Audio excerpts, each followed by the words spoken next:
On ne présente pas Shlomo Zand. On ne parle que de lui à Paris cette semaine.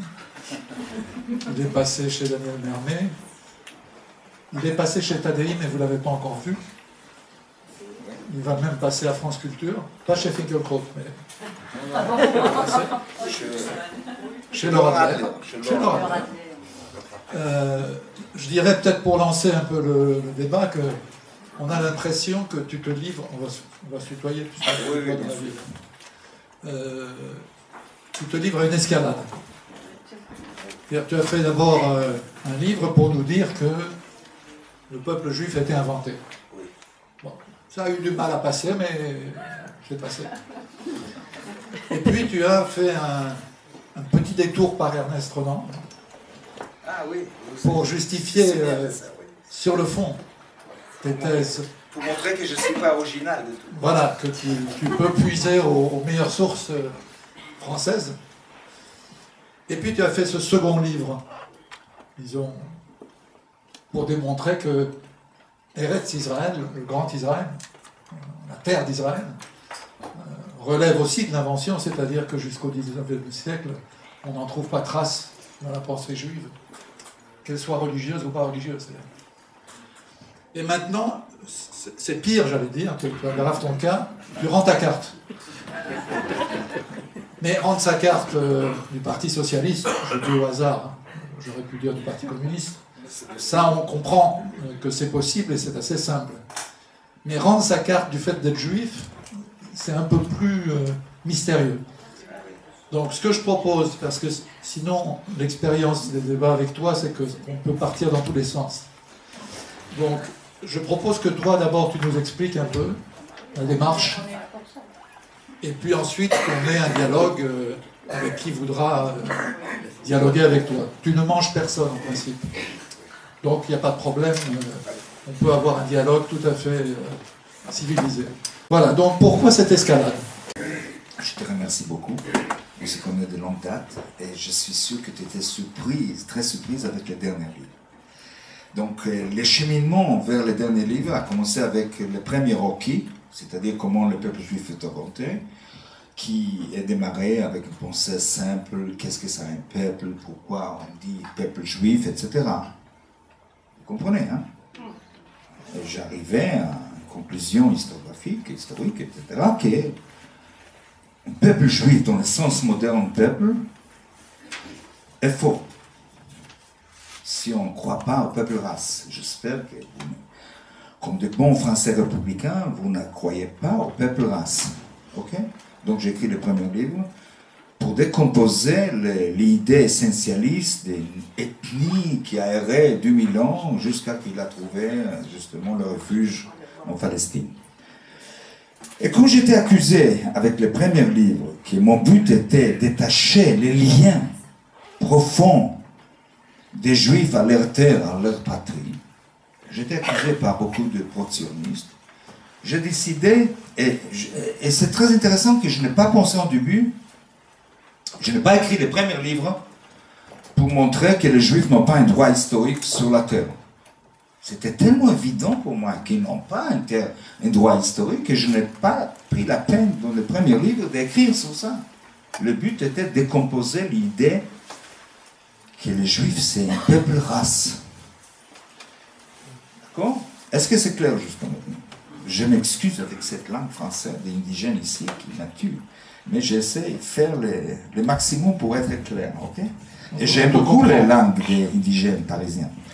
Bon, pour dire, donc j'écris le deuxième livre justement pour montrer que les Juifs n'ont pas jamais eu une patrie, comme les autres religions n'ont pas eu de patrie. L'islam n'a pas une patrie, le christianisme n'a pas une patrie, et le judaïsme n'a pas eu de patrie. J'ai essayé de montrer ça dans le deuxième livre.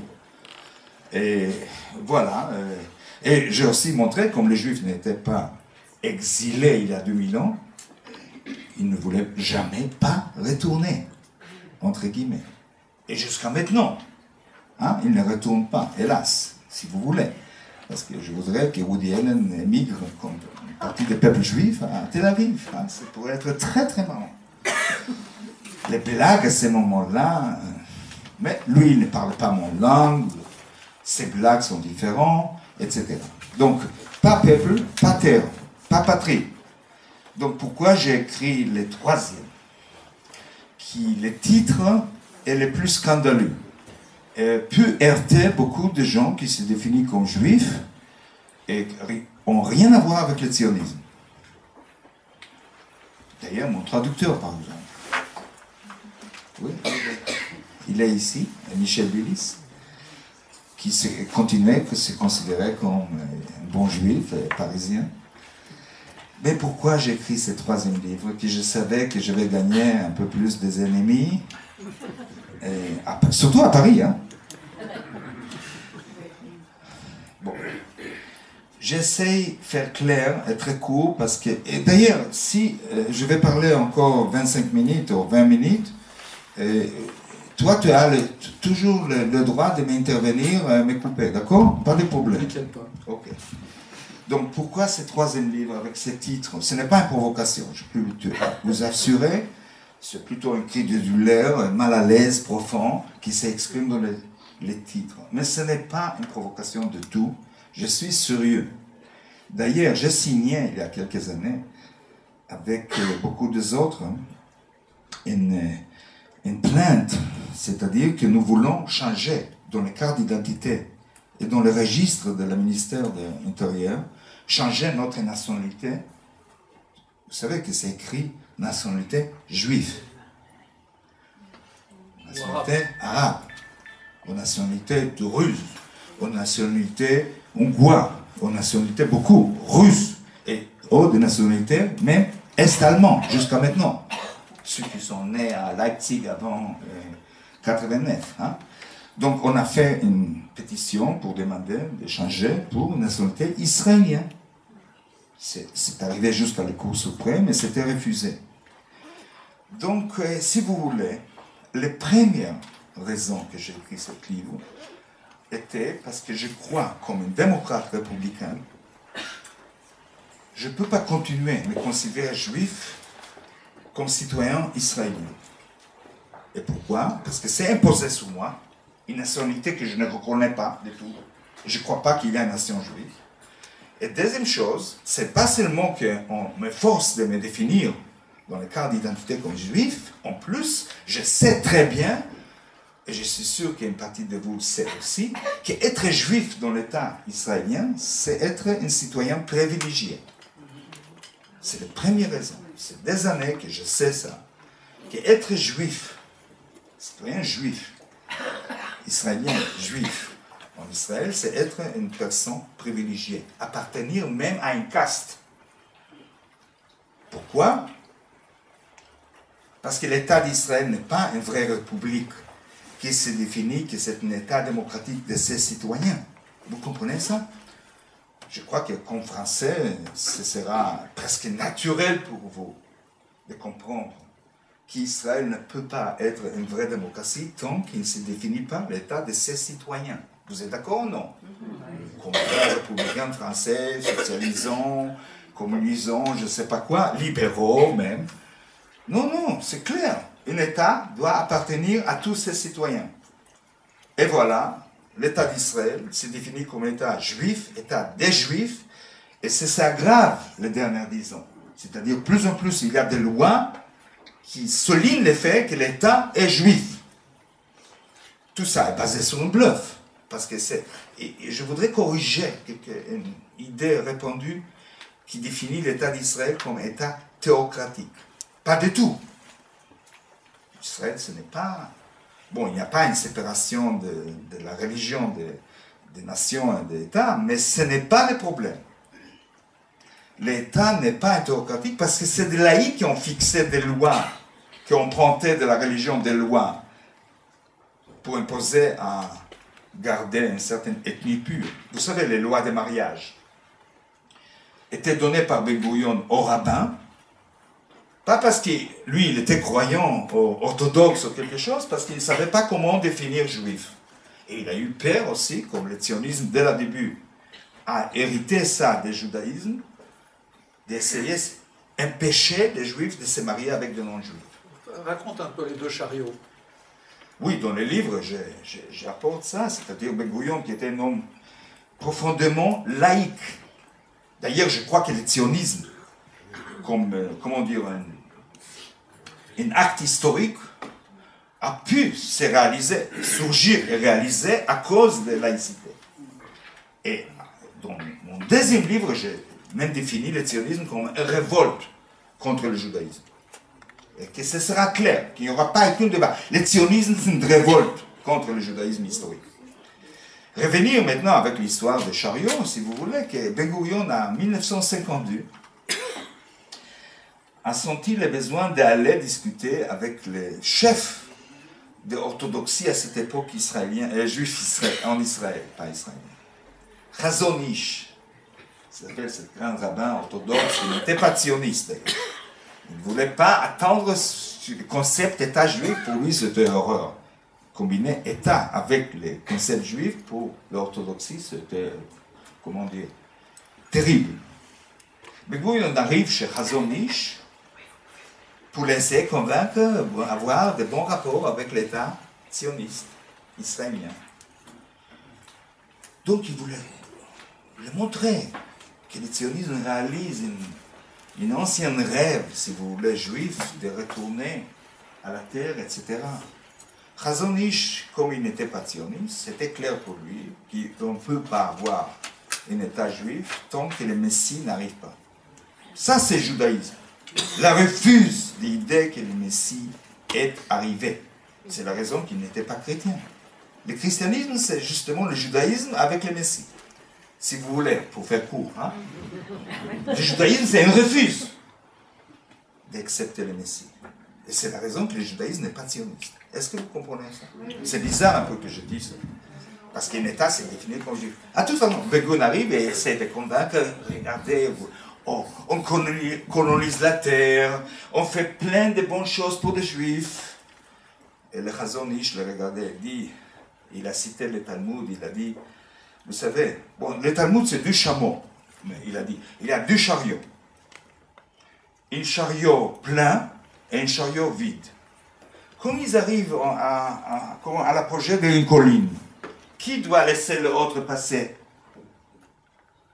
Le chariot vide doit laisser passer le chariot plein. Nous, le judaïsme, c'est un chariot plein, du point de vue culturel, foi, religion, histoire. Vous, le sionisme, vous êtes un chariot vide. Il n'y a pas une culture juive, laïque. Il n'y a pas. Même si Père Lévy et Figueroa croient qu'ils sont intellectuels juifs, ils sont intellectuels français, et même très très parisiens, pas juifs. Vous comprenez? Il n'y a pas une culture juive laïque. Et Chazon Ish dit, c'est un chariot vide. Laisse-nous passer, respecte-nous. Et Ben-Gurion a pris ça. L'histoire d'Israël, c'est une histoire de ce mouvement national qui a besoin toujours les critères religieux pour se définir.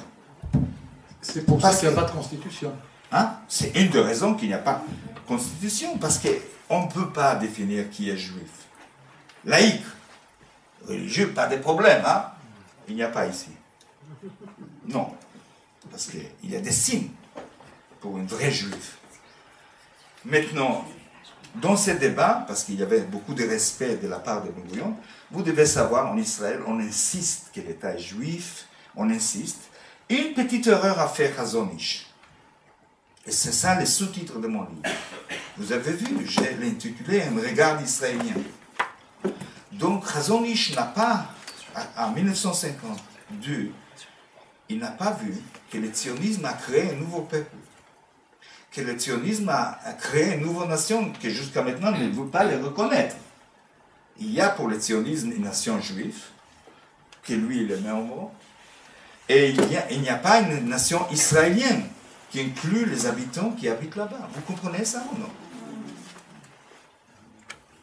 D'ailleurs, le sionisme a créé 2 peuples.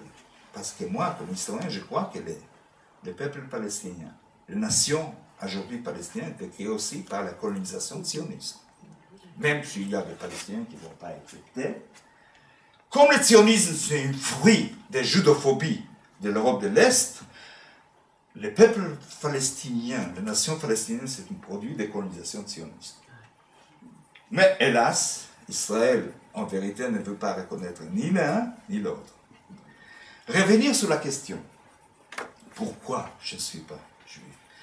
Parce que je ne crois pas qu'il y a une culture juive laïque. Je crois qu'il y a une culture israélienne que Razonich n'a pas compris. Vous êtes d'accord qu'il y a un théâtre israélien, il n'y a pas un théâtre juif. Il y a un cinéma israélien, il n'y a pas un cinéma juif. Il y a une littérature israélienne, il n'y a pas aujourd'hui une littérature juive. Il y a la littérature américaine, par exemple, avec un background, une base des yiddish. Mais il n'y a pas une littérature juive aujourd'hui. Les films de Woody Allen, c'est des films américains avec un background des peuples yiddish, de cette humeur yiddish, vous savez, cette culture de l'Europe de l'Est. Mais il n'y a pas de littérature. Mais il y a une littérature israélienne. Il y a un peuple, il y a une nation israélienne. Oh, vous pouvez dire une nation de merde, peu importe. Ça existe. Vous comprenez ça? Je ne sais pas combien de temps. Donc la raison que j'écris ça, c'est premièrement que j'ai compris qu'il n'y a pas une culture juive laïque. Par contre, il y a une identité juive laïque. Comment? Parce qu'il y a des gens qui se définissent comme juifs. C'est déjà. Je nie pas à personne son identité. Je ne nie pas aux juifs laïcs de rester juifs. Sauf une chose importante. Eux, ils ne me laissent pas de ne pas être juif. Parce que les gens, dès que je dis que j'ai écrit un petit livre sur comment je démissionnais, immédiatement, ils me regardaient, comment se rigolait. C'est pas possible. Si j'aurais écrit comment je cessais d'être israélien, c'était plus normal. Vous êtes d'accord? Parce qu'on a rigolé. Mais ça doit être le contraire. D'ailleurs, je ne sais pas si vous avez rigolé, comme Depardieu a décidé de ne pas être français. Mais c'est aussi une blague. Je ne suis pas juif parce que je ne voulais pas être un citoyen israélien privilégié. C'est une caste qui domine. L'État appartient aux Juifs. Et après des lois constitutionnelles d'aujourd'hui, et plus en plus, cet État appartient à Dominique plus qu'à mes élèves palestino-israéliens qui parlent hébreu parfaitement, beaucoup mieux que lui, qui vit là-bas, qui travaille là-bas. Vous comprenez cette absurdité que je voulais me révolter? Mais pour être franc, ce n'est pas la seule raison.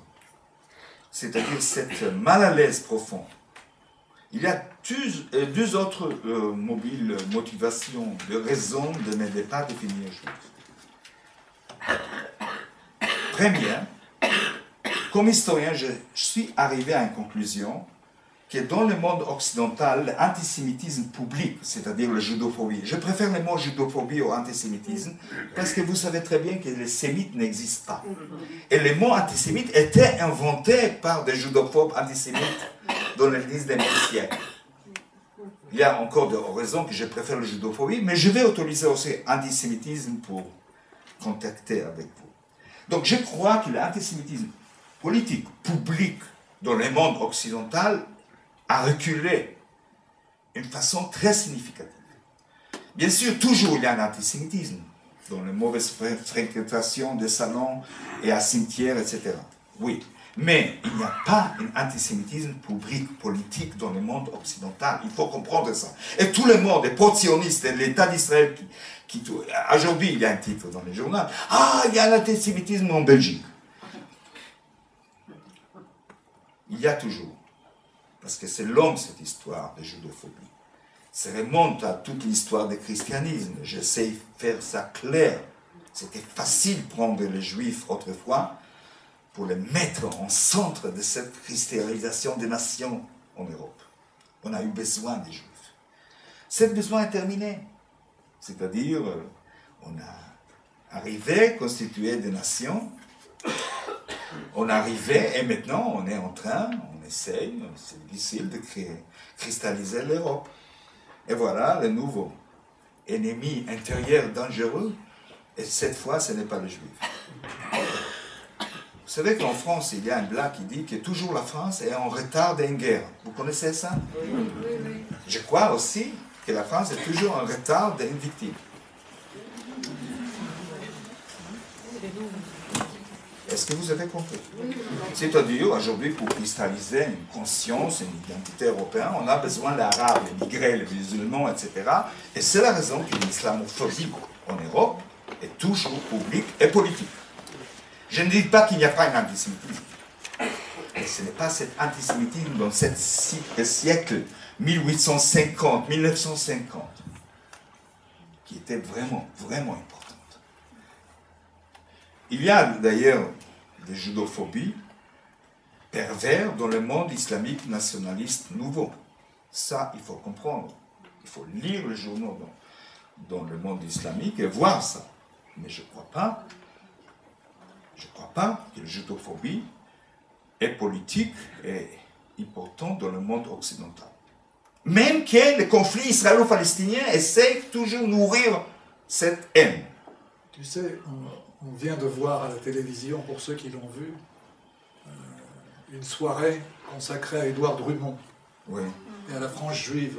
oui. Quand on écoutait les discours de Drummond à l'Assemblée nationale, depuis le perchoir de l'Assemblée nationale, on se dit évidemment, on n'est plus dans cet antisémitisme-là. Est-ce que vous comprenez? Parce qu'il faut apprendre un peu l'histoire pour savoir qu'est-ce que c'était la judophobie en France, jusqu'à la Deuxième Guerre mondiale. Et même après, disons. Même après, disons. Parce qu'il y a une génération qui n'a pas disparu immédiatement. De toute façon, une des raisons que j'ai déclarées, et j'essaie d'insister, que j'ai toujours me défini comme juif. Après, il y a Ehrenburg qui a dit, tant qu'il reste une dernière antisémite sur la planète, je suis juif. Toujours, je utilisais ça. Même à l'époque où j'étais gauchiste, j'ai toujours dit, je suis juif. Mais pas aujourd'hui. J'arrivais à une conclusion que l'État d'Israël profite, d'un point de vue politique, de cette identité. La majorité des gens qui se définissent comme juifs laïcs soutiennent l'État d'Israël. Première vue, c'est naturel. Et Israël profite de ça. Pourquoi ce soutien inconditionnel à la politique militariste israélienne de la part de ceux qui sont juifs laïcs, la plupart, pas le monsieur qui est à côté de moi, ce n'est pas mon ami, c'est parce que l'identité juif laïque est vide au point de vue culturel. Donc on a besoin des axes d'édification. Mauvaise conscience qu'on n'est pas en Israël. Vous comprenez? Donc on soutient la politique. Dans la foulée, on soutient toutes les choses qu'Israël fait. Et un des pouvoirs d'Israël est justement cet axe. D'ailleurs, il y a un deuxième axe très important pour s'identifier juif sur une base culturelle vide, et c'est le Shoah, les choses qu'on appelle Shoah. D'accord? C'est le massacre massif des Juifs durant la Deuxième Guerre mondiale. Les deux raisons, je m'oppose. Je suis contre cette solidarité immédiate, automatique, des gens qui se définissent comme juifs avec l'État d'Israël. Je souffre de ça comme citoyen israélien qui est solidaire avec Palestine. Est-ce que vous comprenez ça? Oui. Aussi, être juif à cause de Shoah, s'il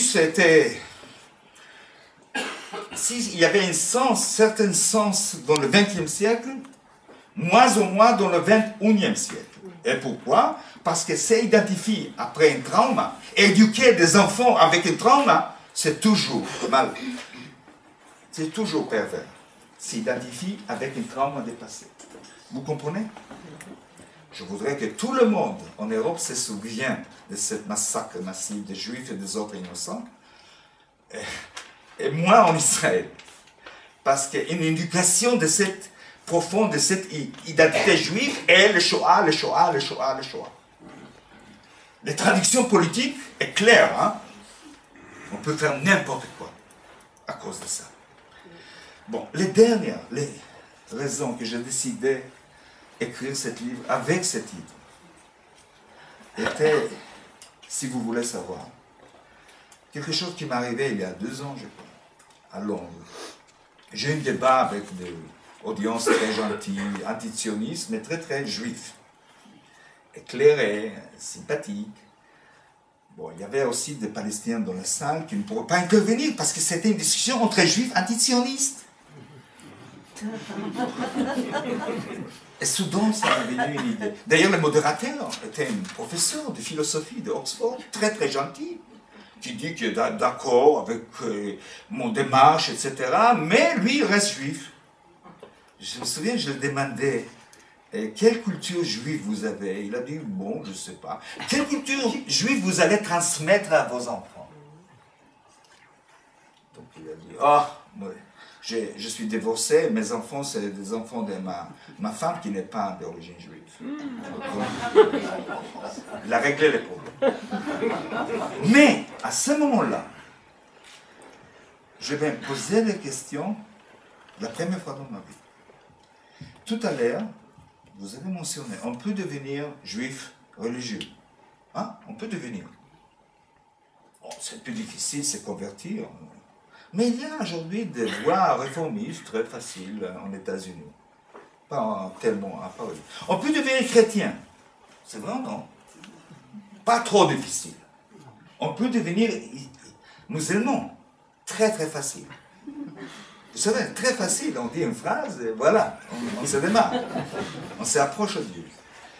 On peut devenir français. Ça, c'est un peu difficile, mais toujours, il y a l'option. On peut devenir aussi israélien. Si on s'appelle bon, Lévi, Dominique Vidal, etc. C'est très facile hein, de devenir israélien. Mais oh, il y a des arabes israéliens. Voilà. La question s'est surgie. Est-ce qu'on peut devenir un juif laïque si on n'est pas né à une mère juive? Et cette idée, c'est la première fois que j'ai pensé que presque tout le club qui existe autour de moi, je peux entrer. Mais comment on peut entrer à un club de juifs laïcs? Je sais bien, comme un historien, que personne ne voulait pas devenir juif devant Auschwitz. Ça c'est clair ou non?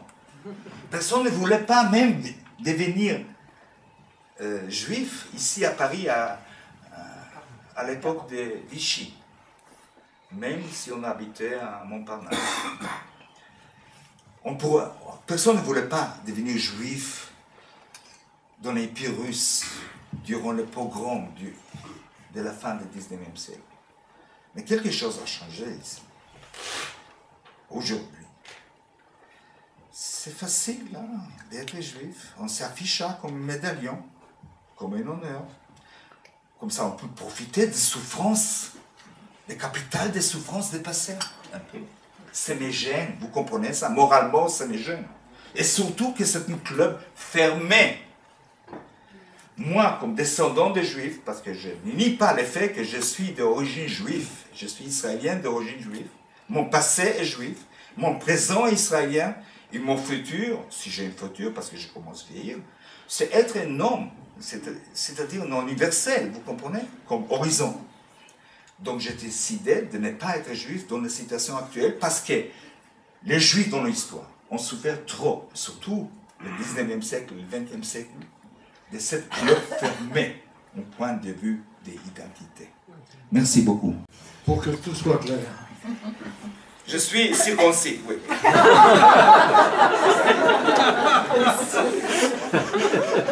Calmez-vous. C'est pas grossier. C'est une information. Oui, mais on n'a pas la preuve. Pas cette heure de journée. La seule composante pour toi de l'identité juive, je ne parle pas israélienne, je ne parle pas juif israélienne, c'est la religion. Si on va au bout de ta démarche. Oui, c'est très important. Dans ce niveau-là, je suis un élève d'Ishaïa Leibovitch. Pour lui, le judaïsme, c'est la religion, c'est la tradition, c'est la culture profonde religieuse. Il a dit que ce phénomène des juifs laïcs, est un peu bizarre. Et voilà, on ne peut pas définir un juif laïque. Il y a des difficultés. L'État d'Israël ne sait pas comment définir. Oui, je crois que je peux me définir quelqu'un d'origine juive. Et d'ailleurs, mes origines, si vous voulez, mais je suis une deuxième génération des laïcs et des athées. Mais quand même, il reste toujours. Vous comprenez? Il reste aussi cette histoire douloureuse du XXe siècle. Mais ce n'est pas suffisant pour moi, vous comprenez? Les juifs sont des gens religieux. Il n'y a pas pour moi, vraiment, d'un point de vue culturel, anthropologique, un juif laïque. Pourquoi? Parce que je ne crois pas à l'ADN juif. Même j'ai été attaqué sur ce niveau-là, surtout par les Américains. Et il y a un ADN juif. Mon nez n'est pas juif. Il n'y a pas vraiment un nez juif. Non, je ne rigole pas. Je ne peux pas savoir ici qui sont juifs et qui ne sont pas juifs, etc. Mets-toi de profil. Non, c'est pas blague. Je suis devant. C'est marrant. Je suis devant mes classes. En Israël, j'ai des grandes classes. Et il y a les blondes, les roux, les noirs, même des très très noirs. Et tout ça, c'est croire qu'ils sont des descendants directs des Hébreux anciens. Et je me regarde et je dis, mais les bêtises humaines n'ont pas de limite. Oui, je ne crois pas un juif biologique, génétique, etc. Je crois que Hitler a eu tort sur toute la ligne, sauf qu'il a gagné un peu. Il a gagné dans le sens qu'il y a des gens. Bon, je comprends les sensibilités juives laïques, je comprends. Mais ce n'est pas une bonne utile, à mon avis, de continuer de se produire culturellement, politiquement, idéologiquement. Les juifs, c'est quelque chose de sérieux. Le judaïsme, c'est la base de la, si vous voulez, la culture occidentale. Une des bases importantes avec la philosophie grecque et la culture grecque de la culture occidentale. Mais il n'y a pas de juifs laïcs dans les... Oui, j'ai accepté longtemps les définitions de Sartre, qui a dit que le regard de l'autre prend part à l'identité. Je suis d'accord d'ailleurs. C'est la raison que je nie pas le fait qu'il y a des gens qui se définissent comme juifs. Pas de problème. Vous comprenez? Ils ont le droit à cause de cet regard d'autrefois et même d'aujourd'hui. Mais moi, je voudrais... Hein? Ils te définissent toi aussi, au nom de ce regard. Oui, mais il me définit aussi comme antisémite aujourd'hui. Je m'en fous. Non, j'ai arrivé à un stade que je n'accepte pas ça. On me définit comme antisémite, je n'accepte pas. On me définit comme juif parce qu'ils sont essentialistes, en profondeur racistes, et je n'accepte pas ça. Donc je n'accepte pas les regards d'antisémite. Aujourd'hui, ce n'est pas suffisant pour me définir juif à cause de ce regard pervers d'un antisémite. Le passé, oui, c'est important pour moi. J'ai un passé yiddish. Ma première langue maternelle était yiddish. Vous comprenez? Mais, le minute que j'ai compris que je ne peux pas draguer en yiddish, c'est l'hébreu ma langue maternelle. C'est une blague. Alors, c'est à vous. Moi j'ai une question. C'est à vous. Je vous en prie. Je voulais vous poser cette question sur l'importance de l'Allemagne pour Israël. Je suis très frappée du fait qu'en Israël, beaucoup de jeunes Israéliens rêvent d'émigrer, pas aux États-Unis, pas en France, en Allemagne, et plus précisément à Berlin ou à Francfort. Et je suis très étonnée de cela parce que la Shoah, c'est grâce à l'Allemagne. Ce n'est pas le peuple arabe qui a été... non, c'est l'Allemagne nazie. D'accord? Et les choses ont changé. Mais cette fascination que l'Allemagne exerce, et l'autre chose, est-ce que ce n'est pas le concept nazi du racisme qui inspire actuellement le concept, certains concepts israéliens racistes? Bon, j'ai essayé d'être court pour la seule des autres questions. Il y a deux questions que vous avez posées. Oui. Les raisons que mes étudiants vont à Berlin aujourd'hui, parce que c'est une des métropoles les moins chères en Europe. C'est la première raison. Et avec une monnaie solide. On ne sait pas. Oui, c'est cher aujourd'hui. Les monnaies. Non, non, c'est pas une blague. La première raison, autrefois c'était Londres, c'était New York, mais vous savez que les jeunesses n'arrivent pas aujourd'hui à vivre dans la grande métropole. C'est fini, hein? Paris va devenir une vraie métropole des vieillards. Donc je pense à Emile. Bon, vous devez savoir que Berlin, à cause de l'unification de 89, il y a beaucoup de quartiers bon marché. Et le coût de vie est différent. D'ailleurs, c'est en train de changer. Ça, c'est la première raison. Et aussi, l'Allemand donne des bourses très généreuses à mes étudiants, contrairement à la France et au Grande-Bretagne. J'ai des élèves qui ont reçu des bourses, mais c'est très difficile de la part de la France. C'est une crise économique. Et je ne demande pas, hein, trop. D'accord? On a écouté Hollande, on sait qu'on est dans le pétrin ici.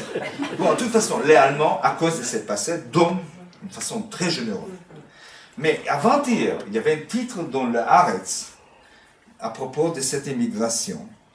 Pas immigration, à propos de cette volonté, désir de devenir européen. Il y a des centaines de milliers d'Israéliens qui demandent aujourd'hui la nationalité polonais, hongrois, roumain, bulgare. Non, ils demandent. Ah oui, non, ils demandent, ils vont, ça coûte un peu d'argent, en cas où. Et c'est très intéressant parce que comme ça, il peut devenir un peu européen. Au cas où quoi? Pardon? Au cas où... voilà. Ce n'est une pas attaque contre l'Iran... non, c'est... Vous savez, même les pires racistes en Israël, peut-être ils ouvrent la carte le soir et ils voient où Israël se trouve. C'est facile. Donc, en cas où, mais aussi pour faciliter en Europe. Les voyages en Europe, les études en Europe. Si on est polonais, on peut avoir des autres conditions pour s'inscrire à l'université en France. Est-ce que vous savez ça? Et en Angleterre aussi. Oui. Il y a certaines conditions qu'Israël ne peut pas avoir, un Polonais peut. Donc, soudain, il devient polonais. Soudain, il devient romain. C'est incroyable. Je parle des milliers d'Israéliens qui veulent un passeport européen. Un deuxième passeport. Un deuxième passeport. Bon, ça c'est une deuxième chose. Vous avez posé une question très grave. Est-ce que l'idéologie nazie a influencé l'idéologie sioniste? Non. C'est-à-dire, non. Je ne crois pas, et jamais dans mes écrits, je n'ai pas comparé le sionisme au nazisme, même que c'est une philosophie nationaliste ethnocentrique, même que les colonisations sionistes étaient guidées par une morale intercommunautaire très forte, comme le judaïsme d'ailleurs, mais jamais il n'y avait pas un projet d'extermination en Palestine. Il faut souligner ça. Jusqu'à aujourd'hui, je ne crois pas qu'il y aura. Mais j'admets aussi que certaines bases, si vous voulez, idéologiques, appartiennent au nazisme, au sionisme, mais aussi à toutes les autres nationalités à l'est de l'Europe. Polonais, ukrainiens, une nationalité qui était cristallisée sous l'idée d'une ethnie. La sénilité est basée sur appartenance ethnique, vous comprenez? Complètement fictive. Mais c'est faux jusqu'à aujourd'hui, en Ukraine, en Pologne, etc. Moi, en Allemagne. Ce qu'on appelle le nationalisme folkisch. Folkisch. Donc, le sionisme est un nationalisme folkisch et c'est les bases communes avec les choses que cet folkisme est arrivé au XXe siècle en Allemagne. Mais je ne crois pas que toute comparaison entre sionisme et nazisme aide beaucoup aux sionistes. Politiquement, vous comprenez ça? Parce qu'immédiatement, au profit, il n'y avait pas un projet d'extermination. Et il ne veut pas faire des camps de concentration pour les Palestiniens. Il suffit de faire des réserves indiennes. Vous comprenez, comme on a fait en Gaza, et les projets pour la Cisjordanie, l'imaginaire politique territorial de Bibi Netanyahu, comme il parle sur 2 États, il pense à une autre réserve amicale dans les territoires occupés. Vous comprenez? Les réserves, oui, mais pas des camps d'extermination. Est-ce que vous comprenez ça? Non, parce qu'il n'y a pas un projet d'extermination. Attendez, parce que c'est... Plusieurs massacres.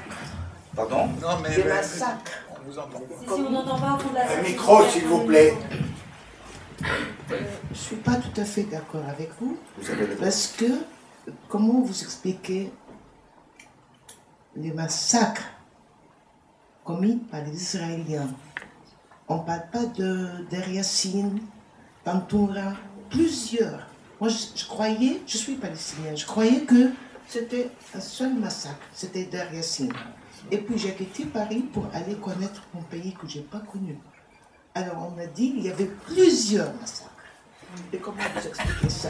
Peut-être ce n'est pas exactement extermination, mais comment vous expliquez que les Palestiniens n'ont pas le droit de rentrer chez eux? Maintenant, vous avez mêlé deux choses complètement différentes. Extermination, ce n'est pas expulsion. Les colonisations sionistes a expulsé et continué à pousser une autre population, peuple, nation, comme vous voulez. Mais vous avez demandé comment le massacre? Comment les armées françaises républicaines ont massacré à peu près 1 million des Algériens musulmans? Comment les Américains ont massacré des Vietnamiens sans hésitation? Je peux continuer d'ailleurs, si vous voulez. Les Belges, pas seulement les Français et les Américains. L'histoire, c'est-à-dire si toujours je parle sur l'extermination nazie des gens innocents, surtout des Juifs, mais pas seulement des Juifs, et dans le livre j'insiste, je n'oublie pas les deux autres grands crimes du XXe siècle, ou de la modernité, si vous voulez, le colonialisme et le stalinisme. Vous comprenez? Par rapport, si on essaye de chiffrer, de compter, hein, non, c'est intéressant qu'avec tous les massacres, toutes les méchancetés, et je ne crois pas que le sionisme, sur ce niveau-là, est exceptionnel. Le nazisme est une exception. La colonisation sioniste n'est pas exceptionnelle, sauf une chose exceptionnelle dans cette tragédie palestinienne, qui c'est le conflit national le plus long, qu'on ne voit pas la fin. Et surtout, et ça qui m'a fait la peine, que les bourreaux d'aujourd'hui, là-bas en Palestine, s'excusent tous les jours avec les Shoah. Gagnent une capitale symbolique de souffrance d'autrefois. Neutralise les critiques, neutralise l'impression à cause du syndrome de Vichy, ici. Et surtout l'imaginaire biblique, mythique de la culture politique américaine. Vous avez vu comment Obama, le discours d'Obama historique, pour moi c'était terrifiant. Toutes les mythes, toutes les légendes. Lui, qui a parlé sur... On a traversé l'océan pour trouver la liberté. Il a dit ça. Il a comparé les Américains aux Israéliens. Pour moi, c'était vraiment... Et surtout qu'il a mentionné aussi Moïse, après Martin Luther King, et Josué, comme lui, il est Josué.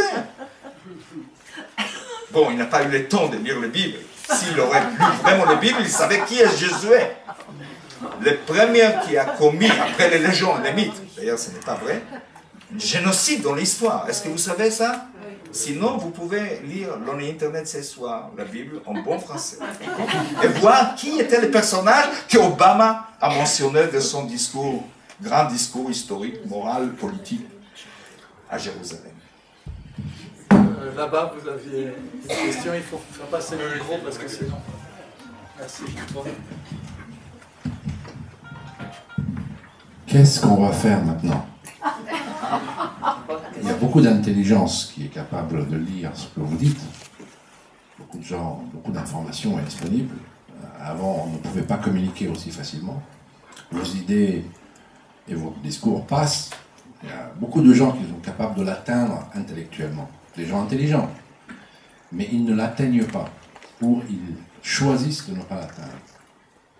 Comment avancer? Parce qu'on ne parle pas que des gens stupides, il y a des gens intelligents qui sont capables d'appréhender ce que vous dites. Et ils ne le font pas, ils prennent une décision de ne pas le faire. Qu'est-ce qu'on va faire en Israël aujourd'hui?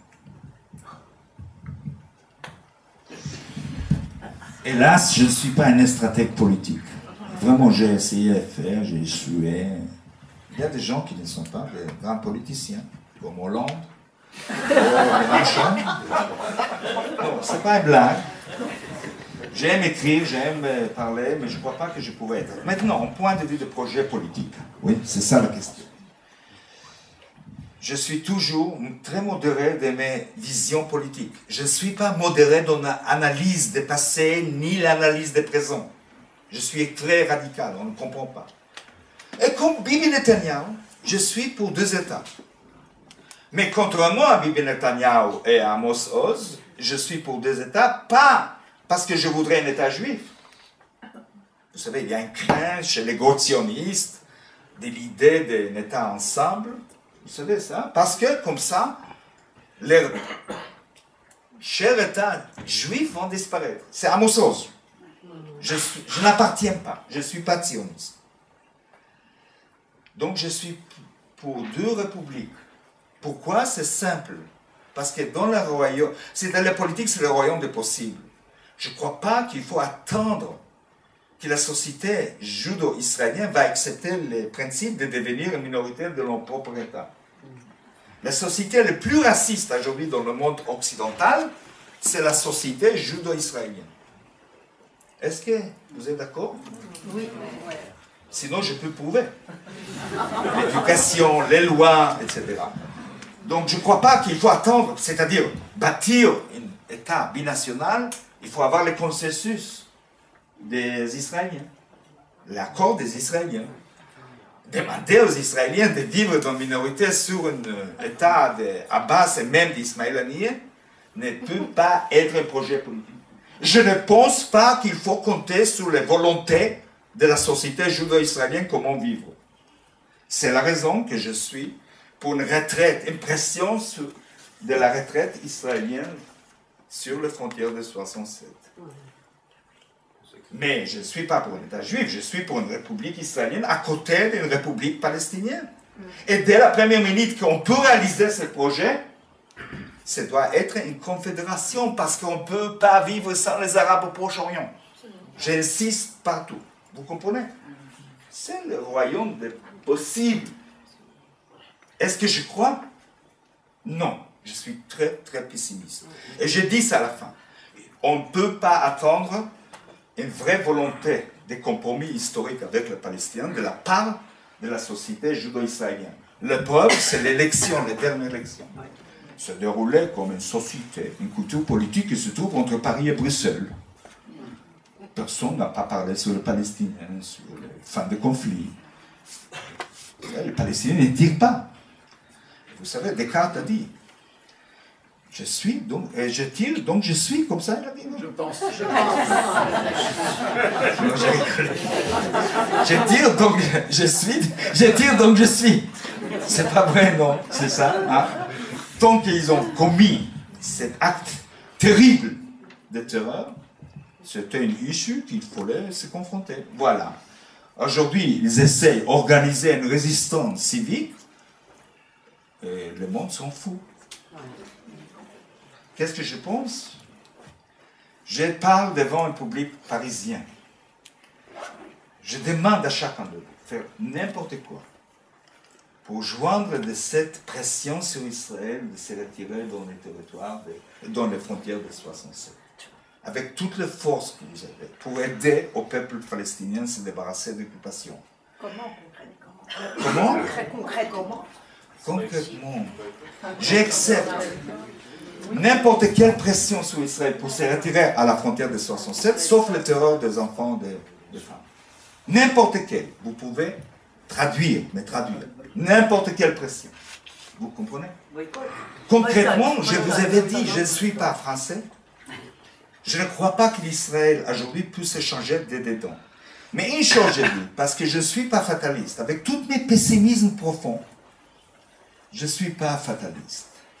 Et comme je crois connaître la société israélienne actuelle, avec tous ces mythes, tous ces légendes, tout cet ethnocentrisme, tout ce racisme, ce sentiment de propriété sur tous les territoires.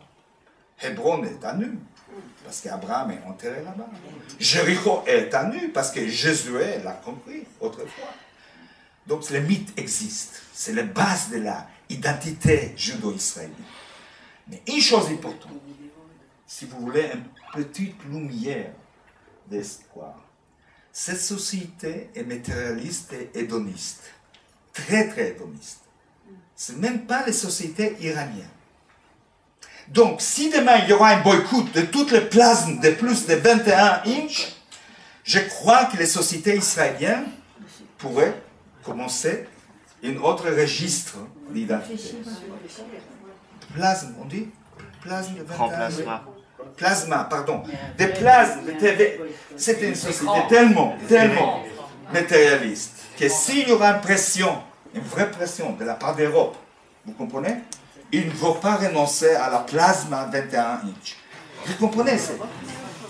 Moi, je suis pour un boycott jusqu'à les 21 inches. Mais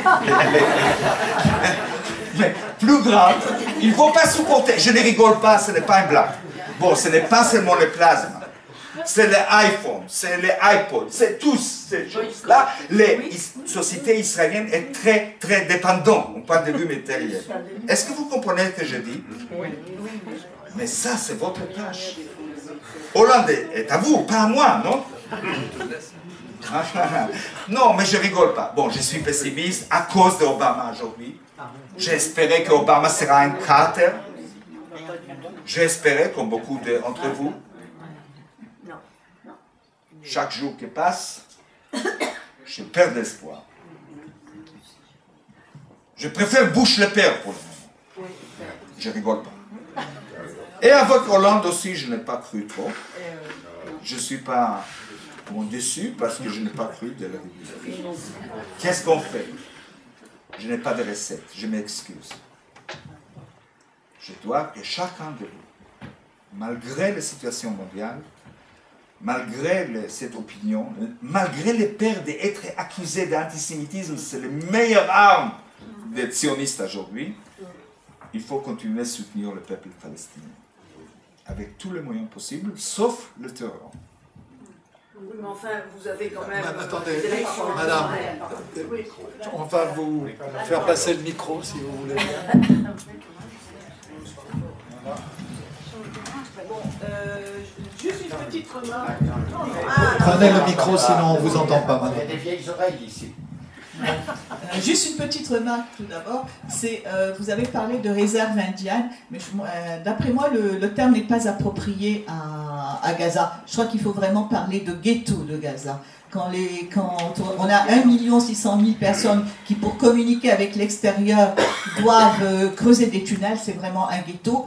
Quand 95% de l'eau consommée à Gaza est impropre à la consommation parce que le matériel pour réparer la station d'épuration détruite au moment de plomb durci n'est pas autorisé à entrer, c'est vraiment un ghetto. Bon, je ne dirai pas davantage là-dessus, mais vraiment il ne faut pas avoir peur du terme. Les gens de Gaza vivent dans un ghetto comme des ghettos d'Europe centrale autrefois. Ensuite, par rapport à ce qu'on peut faire ici, donc vous vous invitez à faire le maximum de pression. Et moi, je fais partie de 2 mouvements, le mouvement de solidarité avec la Palestine et aussi des organisations de défense des droits de l'homme. Je peux vous témoigner que c'est extrêmement difficile, je ne vais pas nommer l'organisation, c'était extrêmement difficile de faire avancer le débat. Ici, c'est un lieu de débat, mais il ne faut pas croire que même dans les organisations de défense des droits de l'homme, il y a un débat. En fait, il y a une grande peur du débat, parce que cela suscite des oppositions, parce que cela suscite des conflits, et on en arrive à la situation où c'est vraiment les têtes des organisations qui s'expriment au sujet de la Palestine, et il n'y a pas la possibilité vraiment de leurs adhérents, il n'y a pas de mobilisation, d'animation de leurs adhérents pour participer au mouvement de solidarité. Il y a une très grande peur. Ensuite, et cela se manifeste au niveau du gouvernement. C'est quand même tout à fait étonnant que les Pays-Bas aient introduit l'étiquetage avant la France. C'est vraiment l'attentisme et l'illogisme en ce qui concerne la France. Je peux vous demander de passer le micro. J'ai vu Michel Paul Richard de loin, qui sort un livre dans quelques jours. J'ai une question simple à poser à Shlomo. Il est plus juif, il a toujours été antisioniste, mais reste israélien et content d'être israélien. Avec le recul du temps, je voudrais savoir si la décision de la partition de la Palestine en 1947 a été une erreur, et si à cette époque, on ne va pas refaire l'histoire, on ne va non plus rayer Israël de la carte, mais est-ce qu'on n'aura pas pu créer un État binational à l'époque? Donc en gros, est-ce que le plan de partition en novembre 1947 a été une erreur historique? Quelqu'un veut enchaîner une question? Non, donc je vais. Moi, je vais enchaîner avec ça. Pas de nouveau. Ouais. D'accord? Mais avec les choses qui étaient possibles. Tout à fait, tout à fait. Tout à fait. Harold Iman, je suis journaliste à BFM TV et j'ai lu votre premier livre, hein, Comment le peuple juif fut inventé. J'enchaîne. Il y a beaucoup de nations qui ont des naissances un peu énigmatiques. Hein, Singapour, le Pakistan, c'est magnifiquement complexe et contradictoire. Je ne suis pas sûr de voir la grosse différence entre le nationalisme pakistanais et le nationalisme israélien, juif. Il y a des castes au-dessus qui se sentent supérieurs, des gens en dessous, il y a des gens qu'on estime être des étrangers dans leur propre pays. Je vois que c'est moins original que vous semblez dire. Enfin, en tout cas, je vous lance le débat, je crois que ça enchaîne. Bon, je vais commencer à répondre.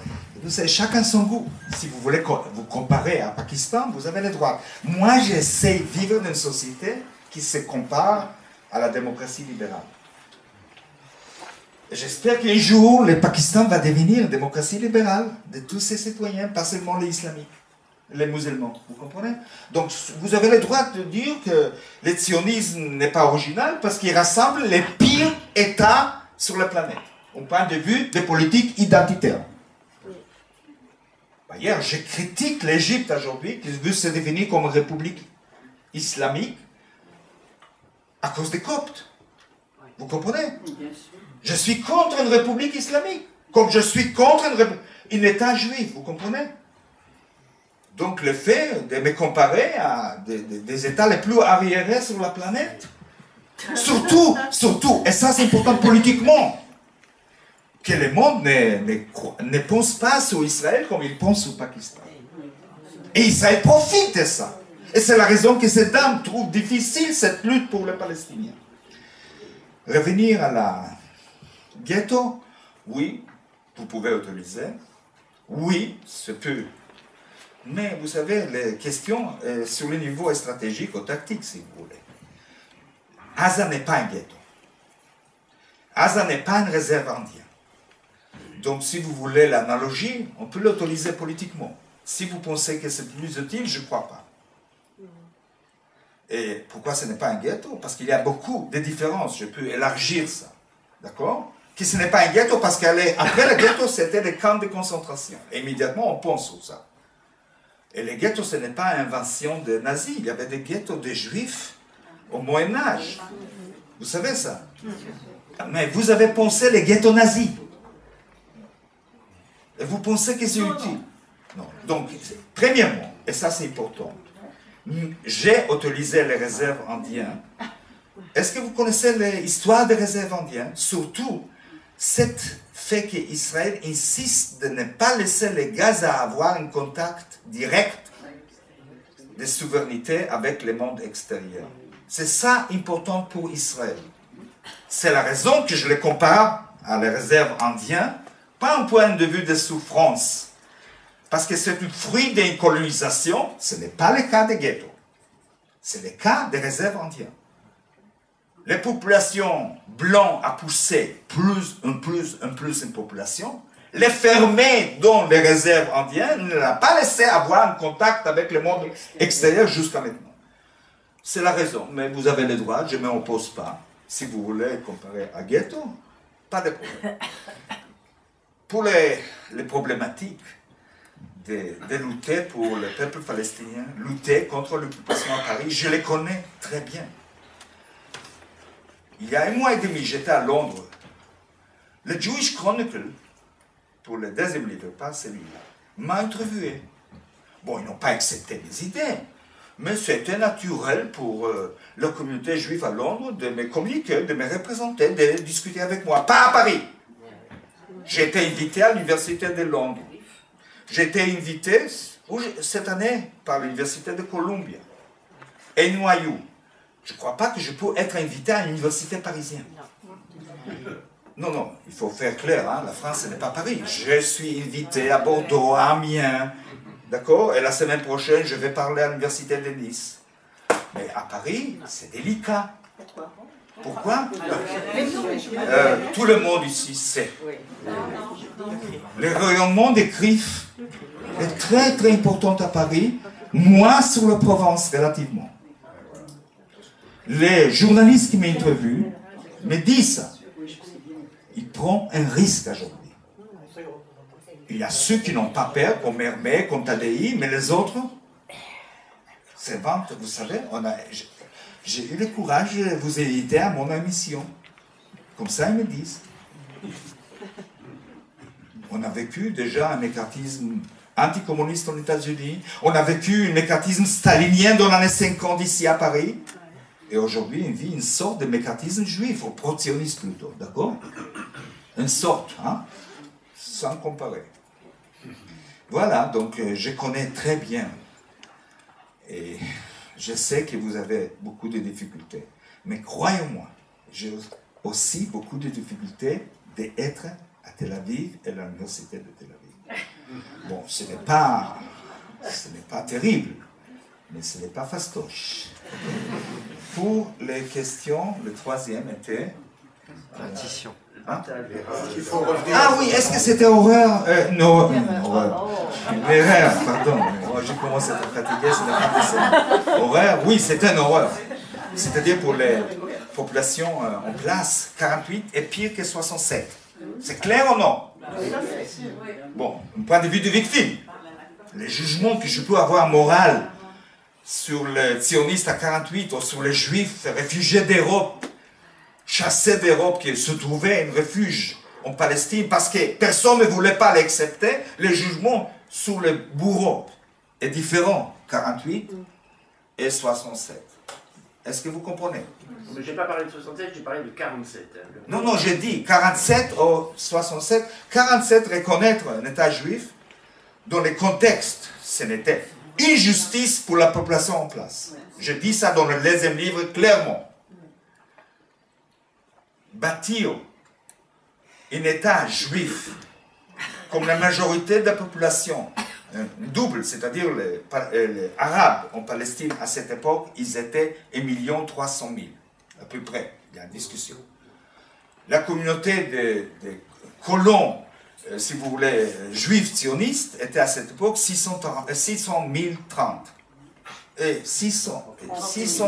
000. Ok? C'est injustice. Est-ce que ça pourrait être différemment à 47 avec les décisions de l'ONU? Je ne crois pas. C'est-à-dire, j'accuse le monde occidental qui a jeté les Juifs sur les peuple des Arabes, qui n'ont pas rien fait de mal. Et j'ai toujours, vous savez, toujours je dis, logiquement, point de vue de justice, c'était plus correct de proposer aux réfugiés juifs, comme mes parents par exemple, surtout que les portes des États-Unis s'est fermées. Vous savez, à partir de 1900, c'est ça les dates de naissance de cet État. 1924, comme les Américains ont décidé de fermer les portes en face des émigrés juifs. C'est ça les dates de naissance d'Israël. Surtout après le génocide nazi. Je peux comprendre, mais j'aurais préféré que l'Europe propose les Sudètes comme État juif. Les Sudètes. Vous étiez aux Sudètes? J'étais né pas loin de là-bas.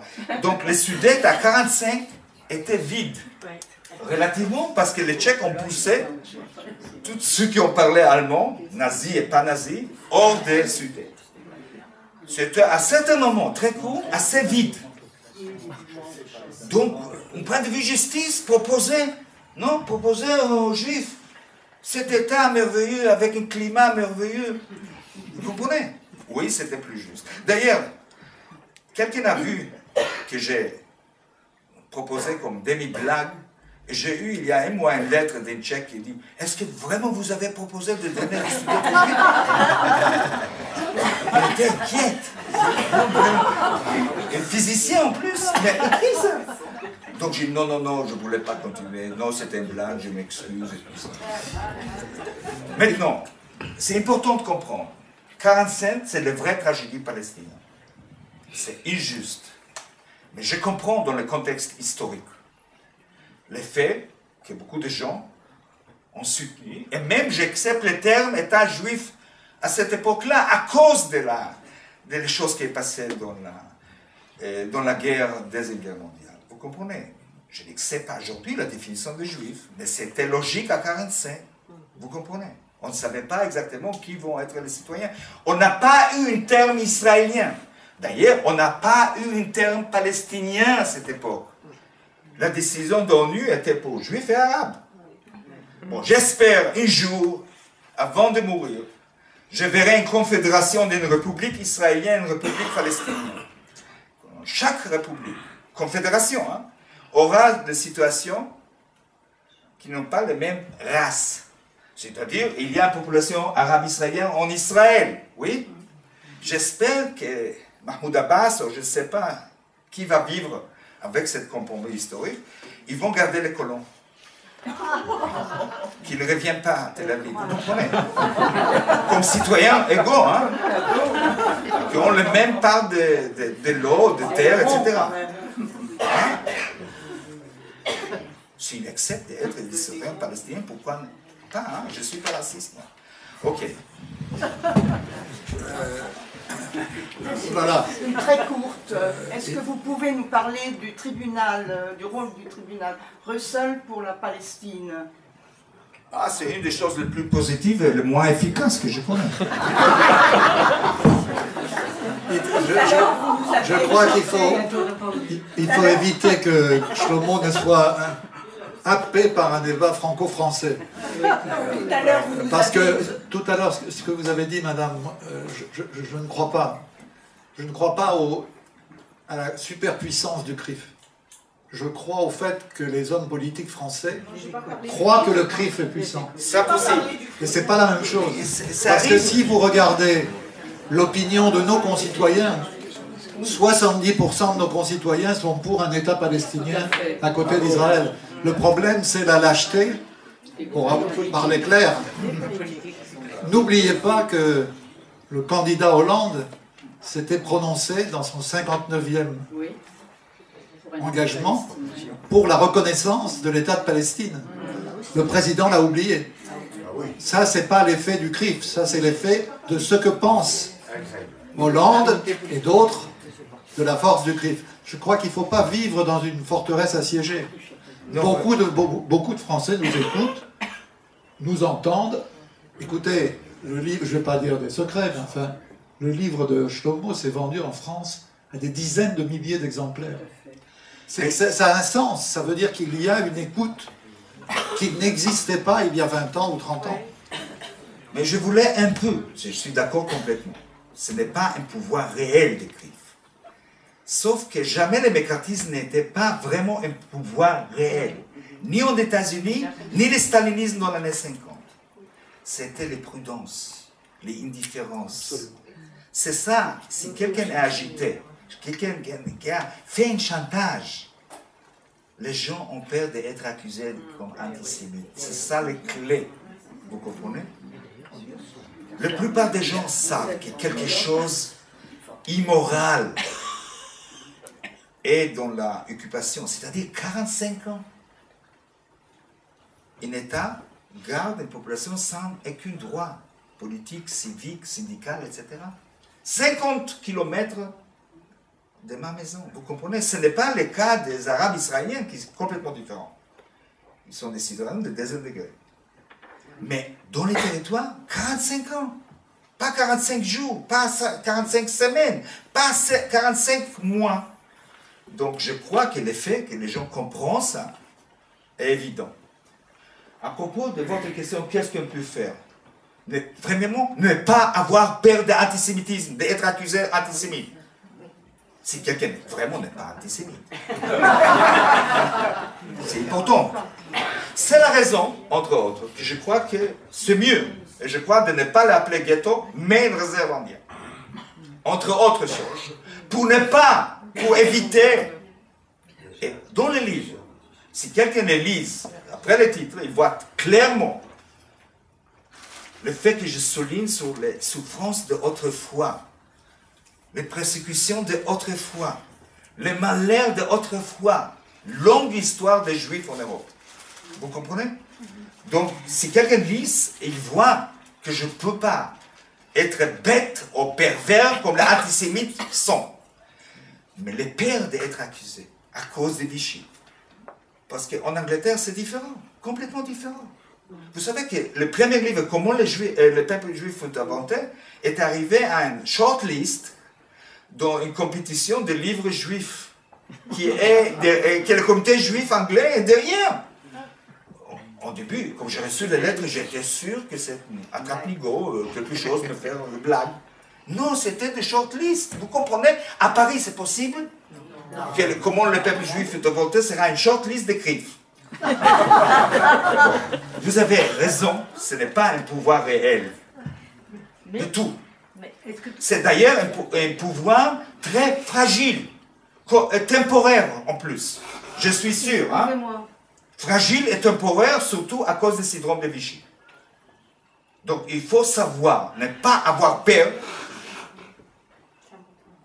Ne pas avoir peur. Mais je n'exige pas trop.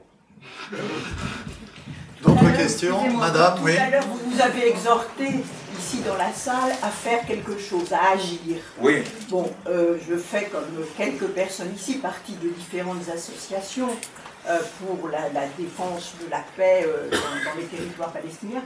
Mais dans ces associations, quand il y a des manifestations ou dans des réunions, nous sommes très peu nombreux.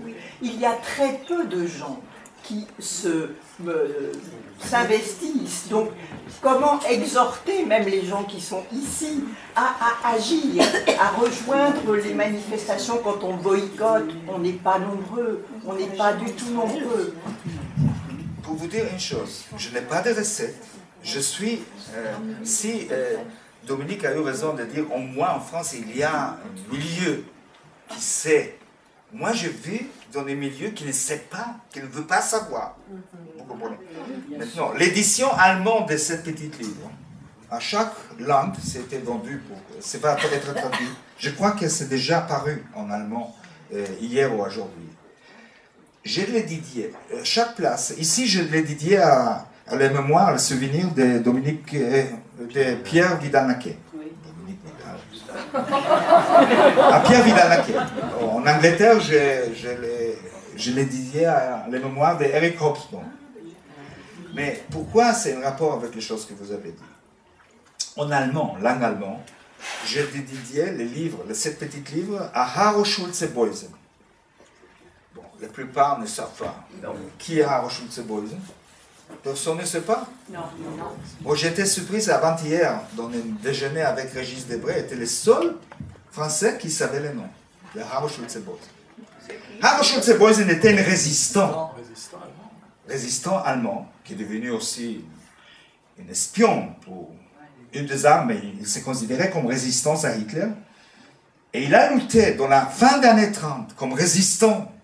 Il a diffusé des tracts avec un groupe de gens très isolés en Allemagne. À un certain moment, il a décidé d'être un espion pour la Russie, même qu'il n'était pas du tout communiste. Bon, il était pendu avec sa femme à la fin. Et comme il n'était pas communiste, sa place était toujours ambiguë dans les mémoires. Donc j'ai décidé de dédier, même qu'il n'est pas d'origine juive, à Haro Schulze-Boysen. Pourquoi? Parce que chaque fois que je me sens isolé, faible, je me rappelle que même sous le hitlérisme, il y avait des gens qui ont résisté. Pour vous répondre, oui, la situation est terrible. Mais il faut avoir le courage et la force commune. Et si Haro Schulze-Boysen, en 1940, a pu diffuser des tracts, faire fuir les Juifs vers la Suède, d'ailleurs. Il a sauvé les Juifs de l'Allemagne. dans des conditions vraiment, vraiment terribles. Qui suis-je moi avec mon résistance? Qui vous êtes avec votre résistance? Vous comprenez? Bon, ce n'est pas efficace pour le moment, mais peut-être ça peut devenir efficace demain. D'autres questions? Il nous reste 10 minutes.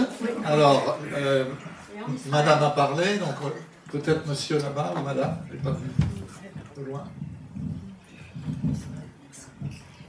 Oui, je voulais savoir quel était l'accueil de vos livres et de vos idées en Israël. Comment ils sont vendus, comment ils sont accueillis et comment ils sont débattus. Est-ce que vous convainquez les Israéliens? Les derniers livres, malheureusement, à cause de problèmes techniques, va apparaître seulement à la fin du mois. Bon, le premier livre est paru il y a 2008, en hébreu. Je publie en général en hébreu. Et il était une meilleure vente 19 semaines. Le deuxième, 10 semaines. Bon, le troisième, j'imagine 5 semaines. Je ne sais pas. Bon. Pardon, je ne sais pas. Bon, je voulais dire une chose à propos de ça. Il y a un milieu qui le livre était reçu très bien, surtout des étudiants de jeunesse à Tel Aviv. D'accord? On est minoritaire, mais il y a à Tel Aviv quelque chose de vivace, libéral, démocratique. Si Israël était Tel Aviv, je crois qu'on pourrait arriver à un compromis historique avec les Palestiniens. Pas que Tel Aviv est à gauche ou libéral, mais il y a un milieu très fort. C'est eux qui ont acheté les livres. Maintenant, à l'université, je ne veux pas élargir, ce n'est pas, je suis un paria, c'est-à-dire j'ai transgressé toutes les lois universitaires par l'époque, tout ça. On ne m'aime pas. Je ne suis pas invité actuellement au colloque sur le sujet. Personne ne m'invite pas. On m'invite à New York, à Londres, mais pas à Paris et pas à Tel Aviv. Non, ce n'est pas un blague. Par contre, les médias, par exemple, parce que si on n'est pas une vraie démocratie ou une vraie république, on est une ethnocratie libérale. Les médias, à cause des succès du livre, m'ont invité pas mal. Hein? Surtout que j'ai des élèves, parce que je m'occupais de cinéma, de télévision, donc j'ai des élèves dans l'appareil des médias, vous comprenez, qui m'invitent, qui font n'importe quoi, que j'ai appareil. Donc, si vous voulez, les médias m'ont accueilli avec une grande, grande curiosité. Et pour vous donner un exemple, les éditeurs de Dernier Livre sur la Terre et l'éditeur de ce petit livre, c'est une grande maison d'édition, peut-être le plus grande, le plus agressif, comme achète ici. Et les directeurs de tous les livres, comment dire, les essais, c'est un homme avec une kippa très, très à droite. Et la première fois qu'on s'est vu, je lui ai demandé comment vous voulez publier un livre sur la terre d'Israël, que c'est une mythe. Il dit business c'est business. Ah, ne dis pas que c'est juif. Ne dis pas s'il vous plaît. Parce que ce n'est pas juif. Non, parce que Marx, Proudhon, tout ça, s'est trompé, croire que la religion juive est une religion d'argent. J'ai souligné ça dans le livre. C'est difficile à donner un tableau, je n'ai pas d'illusion, je ne crois pas que les livres changent le monde. Mais comme je toujours insiste, comme le monde commence à changer, ils cherchent de nouveaux livres. Voilà. D'autres questions? Madame, oui. Ah non, non, c'est une deuxième tour. Égalité, c'est égalité. On est une république. Non, non, parce qu'il y a des gens frustrés ici.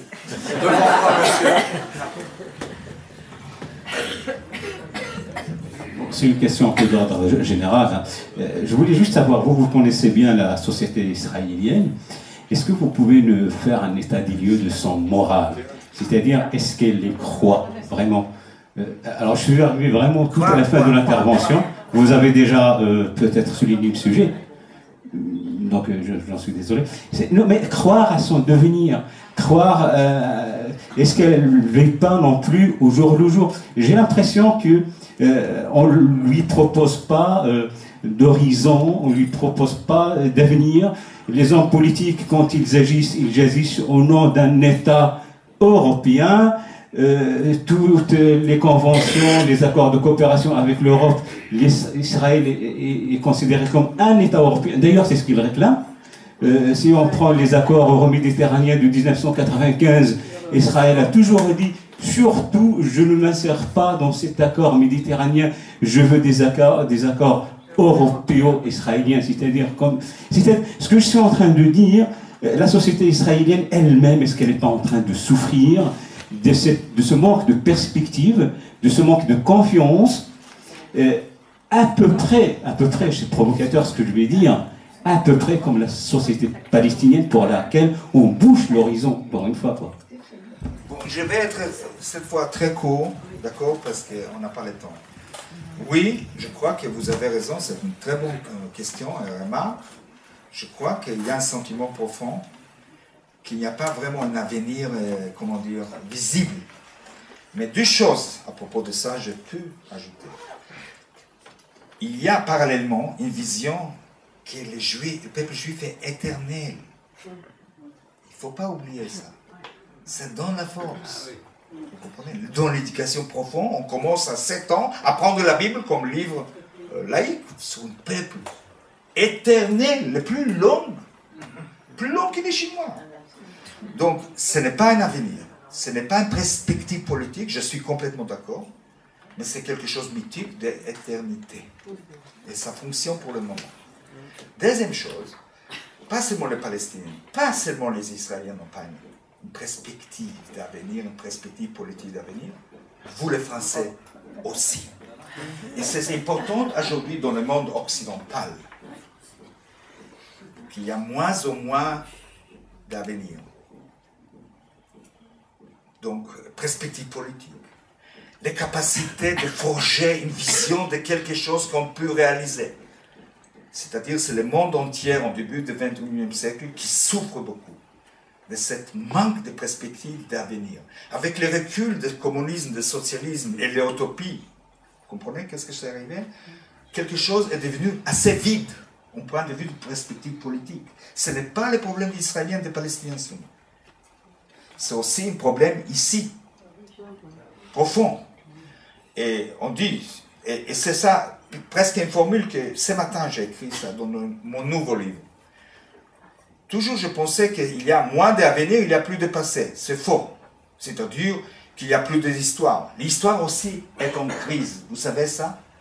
Toutes les études historiques sont en crise. À cause que le manque d'avenir. Vous savez que toujours l'histoire a été écrite sous l'angle d'avenir. Est-ce que vous comprenez ça? L'histoire qu'on apprend. Donc, aujourd'hui, on vit dans une culture politique occidentale, et pas seulement occidentale, avec un manque profond d'avenir. Et s'il y a moins d'avenir, pas qu'il y a beaucoup de recherches historiques, il y a plus de mémoire. Mémoire mythique, mémoire tribale, mémoire communautaire. Et ça, c'est dangereux pour notre vécu dans les années prochaines. Merci beaucoup. Voilà. On va s'arrêter là.